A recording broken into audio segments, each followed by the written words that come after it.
Olá, é com muita alegria que estamos aqui com o programa Transição. E hoje, o Marcel Benedetti, que é veterinário e escritor espírita, vai retirar aí algumas dúvidas e vai trazer muito conforto falando a respeito dos animais. Os animais têm alma? Os animais evoluem? Como é a comunicação? Como se dá o relacionamento entre os animais e nós, os seres humanos? Isso e muito mais, você vai saber com Marcel Benedetti. Você acredita que os animais têm alma? Acho que sim, né? Com certeza. Acredito. E eles são tão formidáveis, né? Quem sabe? No primeiro momento eu diria que não, mas eu penso nos meus e aí eu acho que sim. Eu sou uma pessoa mesmo que amo animais. Marcel, obrigada pela tua presença, muito bom ter você aqui. E eu vou perguntando a respeito da alma dos animais. Os animais têm alma, Marcel? Os animais com certeza têm alma. Antigamente existia o conceito, deixado por um filósofo francês, René Descartes, que dizia que os animais eram objetos que eram insensíveis e que não tinham inteligência nem sentimentos, Mas a gente percebe no nosso dia a dia que isso não é uma verdade. Os animais têm sentimentos, têm inteligência, portanto não são objetos, então têm alma, E no nosso dia a dia de observação e até pela literatura espírita, nós temos várias confirmações de que os animais realmente têm alma. E os animais, eles evoluem ou eles vão ser sempre animais, Marcel? Então, o problema justamente é na formulação da pergunta, Porque os animais, se a gente for olhar lá na literatura espírita, lá na codificação, no livro dos Espíritos, tem um capítulo, os animais e o homem, E tem um trecho que diz, planta sempre planta, animal sempre animal, homem sempre homem, dando aquela impressão de que não existe uma evolução, que o ser humano sempre foi ser humano, o animal sempre foi animal e a planta sempre planta, No entanto, tem o livro da Gênese, dentro da codificação, que fala de evolução. Então parece uma contradição, Como que o animal vai ser sempre animal se existe a Gênese mostrando essa evolução do átomo até o arcanjo, Acontece que quando se fala em animal sempre animal, homem sempre homem, está se referindo ao corpo físico. Então o corpo físico é uma entidade e o espírito é outra entidade. Então quem evolui é o espírito e não o corpo. O corpo físico, quando esse espírito se desliga dele, porque o corpo perece, porque o corpo morre, o espírito sobrevive porque ele é eterno, mas o corpo ele se desfaz. E quando ele se desfaz, ele volta para a natureza e todos os seus componentes atômicos voltam à natureza porque eles se desfazem realmente, Então, um animal nunca vai se tornar um ser humano porque se refere a corpo físico, É um modelo de vestimenta do espírito. Mas o espírito, sim, esse que estagiou no mineral, depois ele vai estagiar no vegetal, depois no animal, um dia ele vai estagiar na fase de humanidade. Então, o espírito de um animal, um dia vai chegar na fase de humanidade, passando por várias fases de transição. E como entender, Marcel, a questão do sofrimento? Nós sabemos que dentro do ser humano, já que você colocou essa diferenciação tão bem posta, como é que fica a questão do sofrimento? Para o ser humano existe a lei de causa e efeito, existe a questão de aprendizados, existem os resgates, enfim, existe uma série de explicações. Mas como explicar o sofrimento do animal na Terra? Então, o planeta Terra é um planeta primitivo, é um planeta ali de uma classificação bem primária ainda em termos de evolução. Então o planeta Terra está vivendo ainda numa fase tão primitiva em que o sofrimento ainda é a pauta mais importante do nosso aprendizado aqui. Então os espíritos que são enviados para cá, no nosso planeta, são enviados para aprender uma determinada categoria de sofrimento, que é encontrada aqui na Terra nessa fase de evolução do planeta, Então é parte do nosso aprendizado o sofrimento. Então, se você é um espírito que está querendo aprender sobre o sofrimento, vai lá para a Terra que você vai aprender o que é o sofrimento. Só que é diferente o sofrimento do ser humano e o sofrimento do animal ou do vegetal, que até o vegetal e o animal também, aliás, o vegetal e o mineral também passam por um sofrimento, apesar de dar a impressão que o mineral não sofre, mas sofre também, entre aspas, Mas o sofrimento dos animais acontece por aprendizado. Então, todo tipo de sofrimento que acontece aqui no nosso mundo tem uma finalidade útil. Nada acontece por acaso ou acontece por acontecer, tem uma finalidade útil. O sofrimento acontece, tanto para nós quanto para os animais, como uma forma de aprendizado. Então alguém pode até falar assim, então eu vou bater no meu cachorro para ele sofrer bastante, para ele evoluir mais rápido, mas não vai valer. Porque o sofrimento importante para a evolução desse espírito é aquele sofrimento que acontece naturalmente, aquilo que vem da natureza, porque o sofrimento que acontece naturalmente vem de Deus, né? Então aí sim, realmente tem um aprendizado útil. Jesus disse que era necessário que viesse o escândalo, né? Referindo ao sofrimento, né? É necessário que venha o sofrimento, mas aí daquele por quem vier o escândalo. Então você pode passar por um sofrimento, mas você não pode criar esse sofrimento para ninguém acreditando que está ajudando na evolução dele. Na verdade, você até pode estar, entre aspas, também ajudando na evolução desse outro ser, porque você está impondo a ele uma forma de aprendizado, mas você vai ter que pagar essa conta depois também, né? E você, como é veterinário e também entende e acredita dessas questões espirituais, você desenvolveu um trabalho com relação ao sofrimento dos animais, Marcel? Como faz parte da evolução deles, aprender com o sofrimento, é difícil a gente conseguir evitar totalmente que isso aconteça, né? Mas na medida do possível a gente dá a nossa contribuição de várias formas, né? Nós temos já 7 livros escritos a respeito da espiritualidade dos animais, e com a leitura desses livros as pessoas têm uma maior consciência, e eu já sei de muitos casos de pessoas que deixaram de comer carne, por exemplo, que também é uma forma de sofrimento para os animais, que são abatidos para fornecerem carne para nós seres humanos, né? Muita gente se tornou vegetariana em função da leitura dos livros. Nós temos o programa na rádio, que também fala sobre o assunto da espiritualidade dos animais, e as pessoas que ouvem o programa também se tornam mais conscientes de que os animais sofrem, sentem e têm consciência do que acontece ao redor deles. Então a gente tem dado a nossa contribuição dessa maneira, e também nós temos um trabalho espiritual, como é feito com as pessoas, só que de uma forma específica para os animais. O trabalho espiritual acontece como acontece com o trabalho espiritual em qualquer centro espírita para seres humanos, com a diferença de que quem é o assistido é o animal. E existem muitos casos de animais que passam em tratamento espiritual lá no nosso centro, que estavam em situações críticas, né? E acabaram se recuperando. Então, de alguma forma, a gente dá a nossa contribuição também no campo espiritual, com o trabalho espiritual, aliviando o sofrimento, a dor, e até algumas vezes curando algumas doenças. Não digo que nosso grupo cure alguma coisa, mas nós damos a nossa contribuição à equipe espiritual que faz esse tipo de trabalho.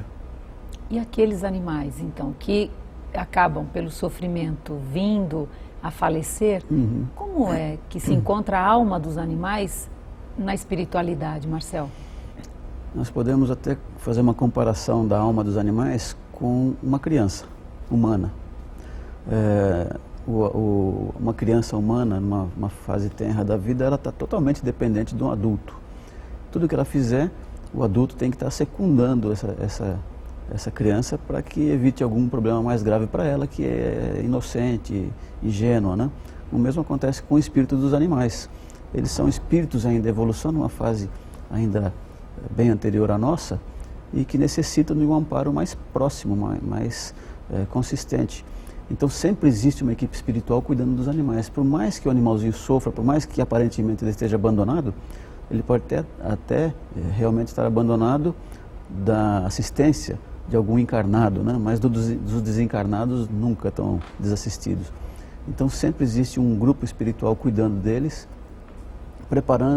cuidando deles enquanto eles estão encarnados, e esse mesmo grupo, ou até outros grupos, assistem também na desencarnação deles, que é um processo complicado até.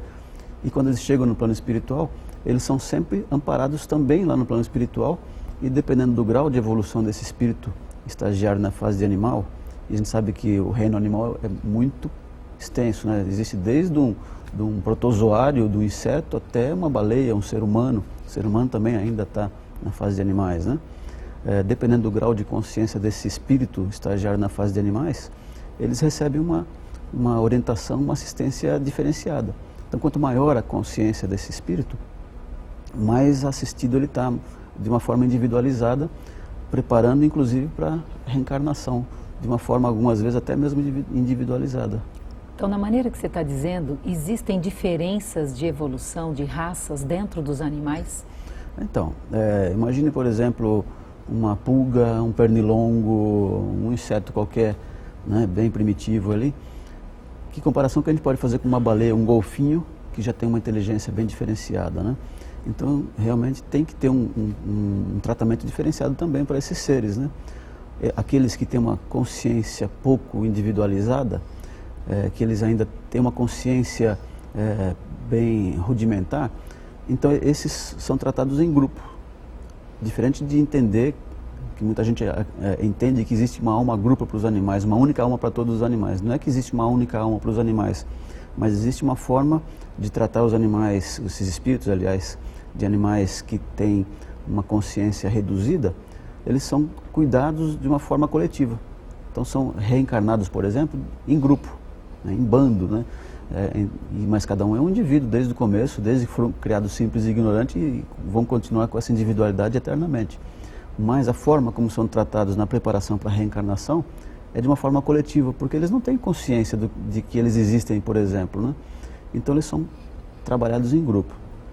Enquanto que aqueles que já têm uma consciência, como os golfinhos, por exemplo, eles já são tratados de uma forma individualizada. O cachorro, o gato, o macaco, a baleia, o golfinho, eles já têm uma consciência de si. Eles têm consciência de que eles existem e que eles têm uma participação ativa no mundo e reconhecem o mundo espiritual também. Então eles são tratados individualmente, são preparados para a reencarnação e reencarnam realmente para continuar o seu processo evolutivo. E existem colônias espirituais onde há um convívio entre animais e seres humanos? Existem colônias espirituais específicas para os animais, como a gente até pode, quem já leu nossos livros, né, principalmente o livro Todos os Animais Merecem o Céu, o nosso primeiro livro, fala de uma colônia para animais. E nessa colônia específica para animais, os animais são preparados para a reencarnação e são preparados para entenderem a sua evolução. E existem colônias que não são tão específicas para os animais, mas também os animais estão lá, como a gente pode até encontrar no livro Nosso Lar. Né? André Luiz, quando ele chega no plano espiritual, ele fica surpreso ao ver as pessoas passeando com cães, gatos lá na colônia. A primeira coisa que ele vê quando ele chega na colônia são os passarinhos, né?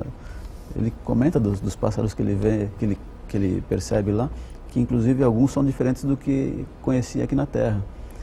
E então eles lá nessas colônias onde vivem seres humanos também existe contato com espíritos de animais, que são esses espíritos que já tinham um contato com seres humanos enquanto eles eram encarnados, né? Então, como dizem os espíritos, as colônias são como se fosse uma extensão do planeta Terra nesse mundo físico. Eu tenho certeza que com essas explicações, muitas pessoas que estão te vendo e te ouvindo, agora têm um acalento, né, é um conforto saber que aquele animal que conviveu, às vezes pouco tempo ou muito tempo, vai seguir o seu processo de evolução e que nessas colônias espirituais eles também são assistidos, né? Eu sinto que isso reconforta a alma, essas dúvidas.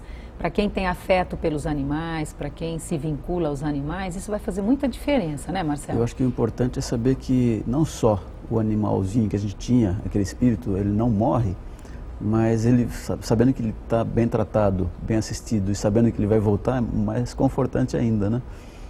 Chico Xavier, ele tinha vários animais, e ele tinha um chamado Dom Pedrito, e o Dom Pedrito acabou morrendo, e ele viu o Dom Pedrito desencarnando ali, então ele ficou muito chateado.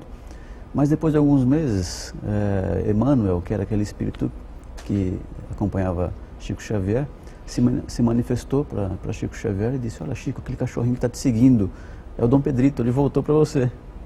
E ele pegou o Dom Pedrito todo contente, né, que tinha voltado. E quando chegou em casa encontrou algumas pessoas e falou: olha, o Dom Pedrito voltou para mim pela 5ª vez. 5 vezes o Dom Pedrito voltando mostra que existe a possibilidade daquele animalzinho que desencarnou na nossa família, na nossa convivência, existe a possibilidade desse animalzinho voltar para a gente, e com certeza ele vai reencarnar conosco muitas vezes ainda, e a gente pode ficar sossegado que não perde contato com eles nunca, eles estão sempre de volta. Marcel, os animais, eles podem sofrer de depressão ou de frustrações? São doenças mais ou problemas mais emocionais?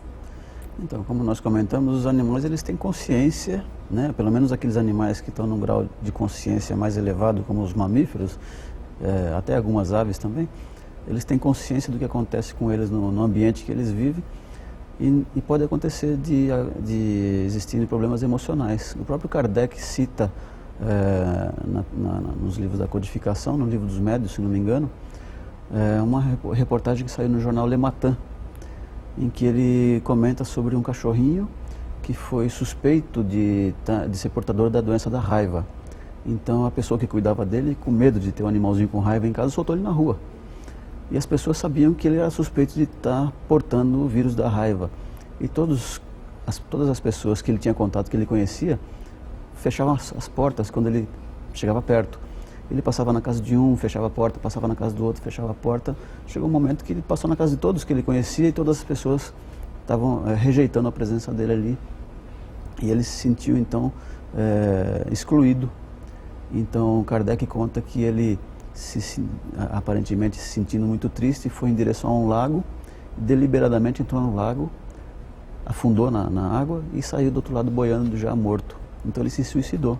Ele entrou numa depressão a ponto de preferir o suicídio a continuar vivendo dessa maneira, desprezado dessa maneira. E uma outra história é a história de uma senhora que, pela manhã, ela foi para a padaria, né?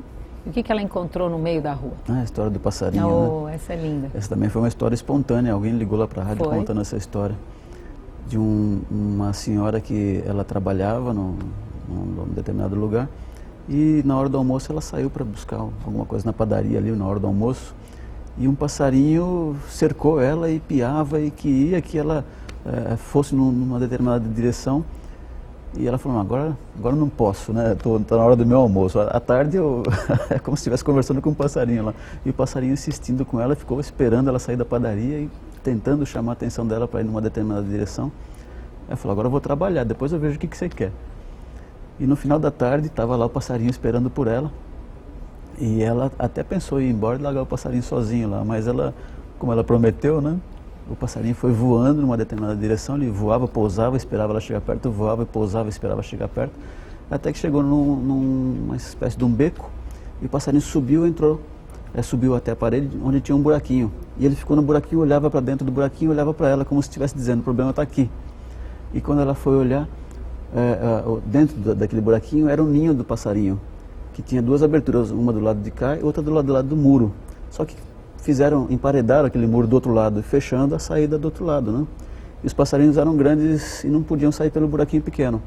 Então ele pediu ajuda para ela, ajudar a abrir o buraquinho ali para que os filhotinhos pudessem sair. E ela com a mão mesmo conseguiu arrebentar o bloco, né? E libertou os passarinhos. Olha aqui, um passarinho com uma consciência dessa de pedir ajuda para quem ele sabia que podia ajudar, né?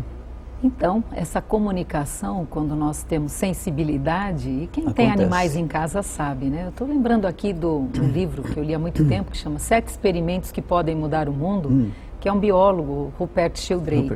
E ele fala muito também tem vários exemplos, enfim, dessa sintonia que existe, não é?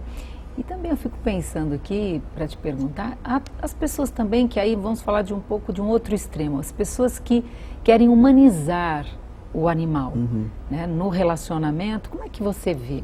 Porque uma coisa é o respeito, a dignidade, outra é a humanização. Que diferenciação? Como é que a gente pode tratar os animais? Eu acho que a gente poderia até fazer um paralelo aí com pessoas que querem tornar uma criança adulto antes do tempo. Então, cria uma série de atividades para criança, para jovens, né? É como se ela fosse adulta. Então a criança acaba perdendo a personalidade de criança dela, porque ela se torna adulta muito cedo. Aí no fim ela não sabe se ela é adulta ou se ela era uma criança.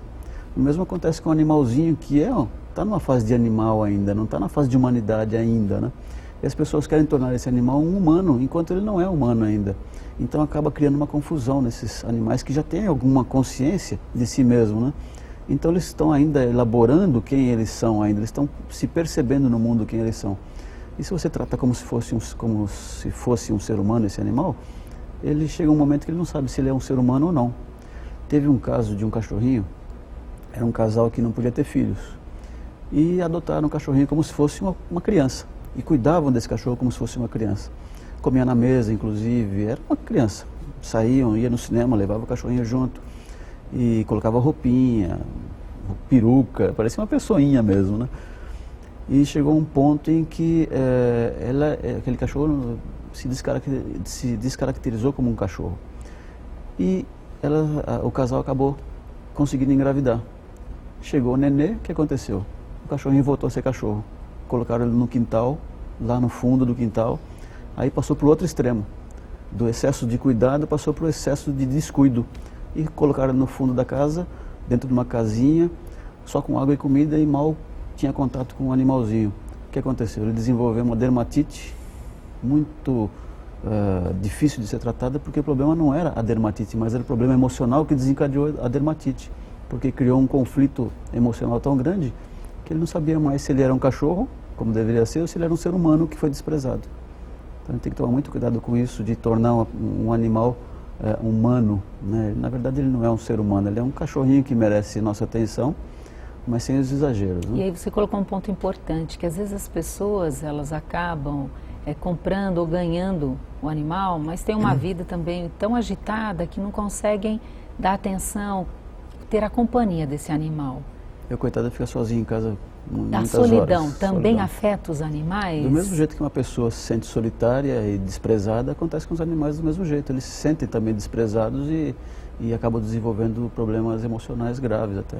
E a agressividade dos animais? Por exemplo, quando nós vemos aí algumas notícias de animais atacarem as pessoas, como você vê essa questão da agressividade, da violência, da raiva? Essa atitude de agressão é comum aos animais. Até nós, seres humanos que ainda estamos na fase de animalidade também, a gente encontra isso de agressividade, né? Não é uma coisa só dos animais que estão exclusivamente na fase de animais, né?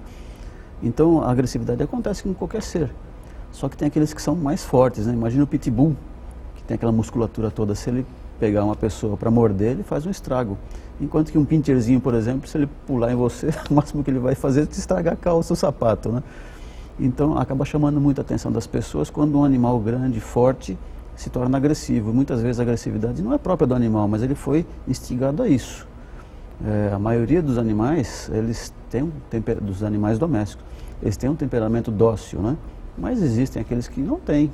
Faz parte do processo evolutivo, o aprendizado de como controlar esse instinto, né, de agressão, né? Então a gente pode encontrar os animais agressivos, como pode encontrar pessoas agressivas também. E essa influência? A influência do dono sobre o animal, do temperamento do dono e do animal. O que acontece com muita frequência é que existem pessoas que adquirem animais que têm ou uma aparência física semelhante à dele, ou uma aparência emocional também, né? Mas o que acontece em geral é que o animalzinho que a gente acaba tendo contato, não é um animal que a gente está tendo contato com ele pela primeira vez. Nós, como eu contei o caso do Chico Xavier, que voltou 5 vezes, provavelmente esses animais que estão em contato com a gente já tiveram contatos anteriores em outras vidas dele, do animalzinho, ou nossa própria vida em outras encarnações, a gente já teve contato com esse espírito. Então a gente já tem uma experiência, uma troca de experiências anteriores, né? E porque já existe essa relação entre nós e esses espíritos que ficam em contato com a gente nessa fase de animalidade, existe já essa influência de um para outro. Então quando ele volta mais uma vez, ele já volta com essa influência, né? Então ele só reafirma aquilo que ele já conhecia de nós e muitas vezes adquire ou demonstra aquela afinidade que ele já tinha adquirido em outra época em relação à forma de se apresentar. Conversando com você, eu lembro daquele filme 101 Dálmatas, que logo no início eles fazem algumas tomadas, né, de um desenho animado que vai mostrando o dono e o cãozinho e a semelhança, né, a semelhança no andar, a semelhança da postura, a semelhança na forma. Aí tem mesmo. Não é? E aí é um aspecto mais, como você falou, uma questão mais do convívio físico. Aí tem as questões emocionais. E hoje começa a se levar em conta que às vezes uma dificuldade do dono acaba refletindo no animal, a influência de animal no dono, e nós nem entramos aqui ainda na importância, né, dos cães que guiam as pessoas que têm deficiências visuais, né, os cães que auxiliam aí bombeiros, os policiais, enfim, né, nós temos aí uma gama muito grande, como um interfere, influencia no processo de evolução. É um processo de aprendizado tanto para nós quanto para eles, né? Agora, então temos o físico, as questões emocionais. Agora, essa visão espiritual, ela é importante, e aí uma dica que a gente deixa aqui é, se a pessoa começar a perceber um quadro que não se resolve, por exemplo, dentro, com o veterinário, dentro da medicina, a pessoa pode buscar outros recursos, então, além do tratamento só físico. Existe o tratamento espiritual. Nós temos um grupo chamado ASEAMA, Associação Espírito Amigos dos Animais. E lá, nesse grupo, nós desenvolvemos não só um estudo sobre a espiritualidade dos animais, um estudo aprofundado sobre a espiritualidade dos animais, mas também nós desenvolvemos um trabalho espiritual, de cura espiritual nos animais, que acaba se refletindo no corpo físico, criando uma cura física.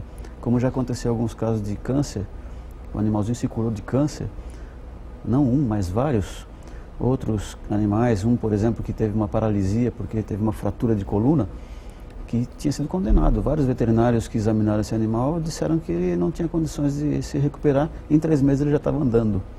Então são vários casos assim de cura física e de cura emocional também. Alguns animais que são agressivos, por exemplo, se tornam dóceis com tratamento espiritual.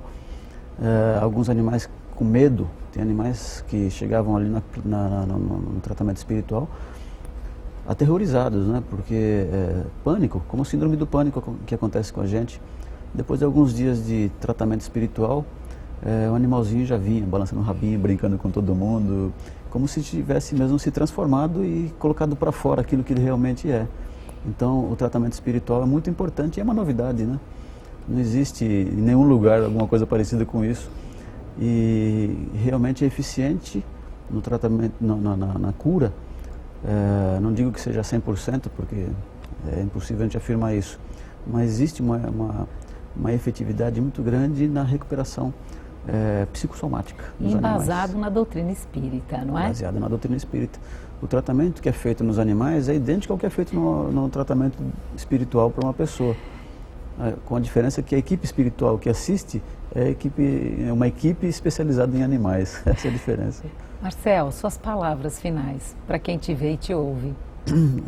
Eu gostaria que as pessoas criassem, né, uma consciência para o 3º milênio, né, que nós entramos no 3º milênio, então era interessante que as pessoas acompanhassem essa evolução do planeta, aliás, que a nossa evolução empurrasse o planeta para um patamar mais elevado, através dessa conscientização de que todos os animais são nossos irmãos e que todas as pessoas também são nossas irmãs, e que nós, através dessa nova consciência, realmente deixássemos de guerrear e transformássemos o nosso mundo num mundo melhor. Marcel, obrigada pela tua presença. Você confortou vários corações com as tuas explicações, orientações, e o programa Transição chega ao final. E se você tem alguma dúvida, alguma questão, acione o site www.programatransical.tv.br e você vai poder, inclusive, encontrar os programas anteriores. Até a próxima!